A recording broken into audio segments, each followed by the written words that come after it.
boy was astonished to discover a little girl less than 10 centimeters tall in the yard. He moved closer to take a careful look, but unexpectedly, she vanished without a trace. After the boy left, the tiny figure emerged from under a leaf. Arrietty, in order not to be discovered by humans, hurried across the grass. But just as Arrietty was about to reach home, a cat suddenly rushed over, seemingly mistaking her for a mouse. Fortunately, she quickly hid inside a vent, and thus made it home safely after the scare. It turned out that Arrietty had ventured out to find a bay leaf for her mother. Her family belonged to the tiny people, living beneath the floors of humans. They borrowed all the daily necessities they needed. That day, a 12-year-old boy came to the countryside to stay, as he suffered from a severe heart condition. The boy had to move here to recuperate, which led to the incident that had just occurred. When Arrietty's father returned, his face was filled with worry. He noticed that a little boy had moved into the human house, which meant borrowing things would become more challenging in the future. Arrietty also told her father about her encounter with the boy. It turned out that her father had promised Arrietty they could go borrowing together tonight, but this sudden change left him uncertain. After careful consideration, her father decided to take his daughter along after all, as Arrietty had grown up, and learning the skill of borrowing was essential. That evening, Arrietty excitedly changed into new clothes, put on knee-high boots, and tied her hair into a neat ponytail. Once everything was ready, her father set off with her. A small lantern illuminated the path ahead, and her father's figure seemed even more imposing than usual. Suddenly, they encountered a fearsome cockroach, but Arrietty fearlessly drove it away. They crossed a bridge made of nails, climbed onto a partition, and her father handed the lantern to Arrietty for safekeeping. The next step required using a pulley to ascend. Following her father's demonstration, Arrietty also stepped onto the ladder. As she climbed higher, she carefully leaped into her father's arms. After passing through a cabinet, they finally reached the borrowing spot. This was Arrietty's first time seeing a human kitchen, and the array of items left her dazzled. The first item they needed to borrow was a cube of sugar on the table opposite. Her father slid down using a rope, his movements so fluid he seemed like a warrior. Then he quickly approached the cabinet, stuck double-sided tape to the soles of his shoes, and was able to climb onto the table. In the end, he successfully retrieved the sugar cube and placed it in his backpack. Next, all they needed was to take a tissue, and their mission would be complete. But just as the father and daughter pulled out the tissue, Arrietty was horrified to discover that the boy was staring directly at her. Her cheeks flushed with embarrassment, and she stood frozen for a moment, before cautiously hiding behind the tissue.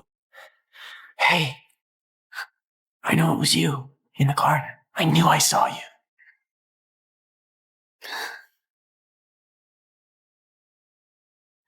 My mother used to tell me stories about the little people who lived under the floors. Was it you? Was it? Please don't go.